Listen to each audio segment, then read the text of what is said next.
Hai, saya Ari, dosen remote sensing untuk eksplorasi.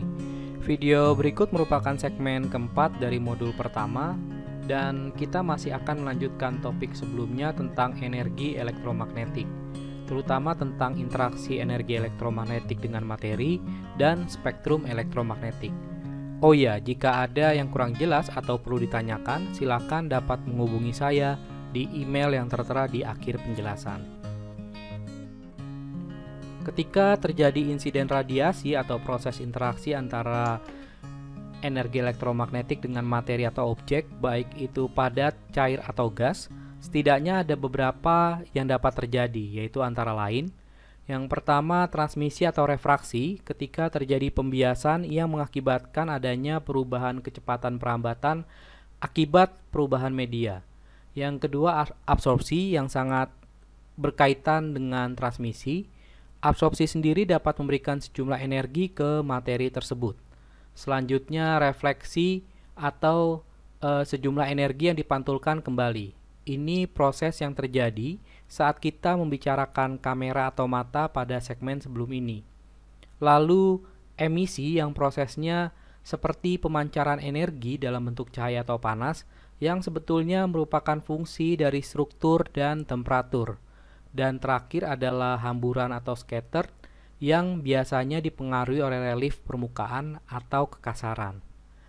Transmisi dan absorpsi disebut juga dengan fenomena volume karena ditentukan oleh internal karakteristik seperti densitas dan konduktivitas.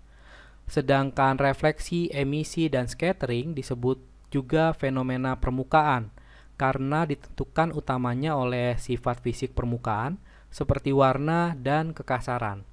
Fenomena permukaan inilah yang akan menjadi dasar remote sensing. Sekarang kita coba membicarakan spektrum elektromagnetik. Spektrum elektromagnetik merupakan spektrum kontinu di mana masing-masing jenis didefinisikan dalam rentang panjang gelombang tertentu atau region.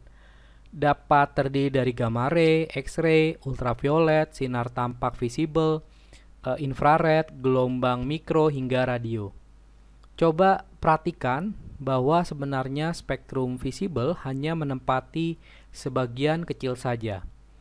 Pembagian rentang spektrum ini sebenarnya tidak begitu tegas dan tergantung dari penggunaan praktis.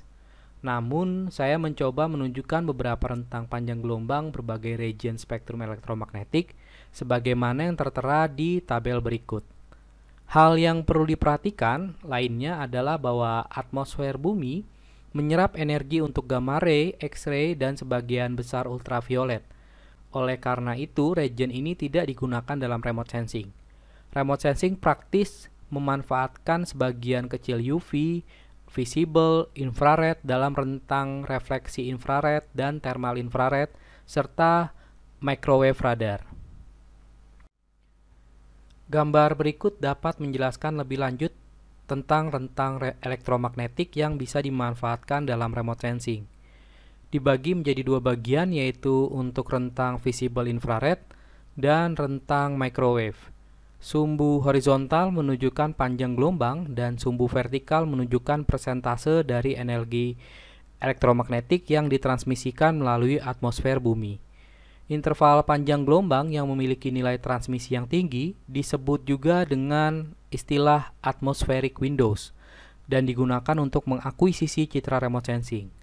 Meski pada panjang gelombang tertentu masih mungkin dipengaruhi oleh absorpsi H2O, CO2, atau O3. Kalau Anda perhatikan juga, di gambar ini ada beberapa jenis citra yang terkait dengan spektrum elektromagnetik. Kalau pada rentang visible infrared dikaitkan dengan remote sensing pasif, dan pada rentang microwave radar dikenal juga dengan remote sensing aktif. Apakah ini? Nanti akan kita bicarakan di kesempatan selanjutnya. Oke, segmen 4 berakhir di sini. Sampai jumpa di segmen selanjutnya. Terima kasih.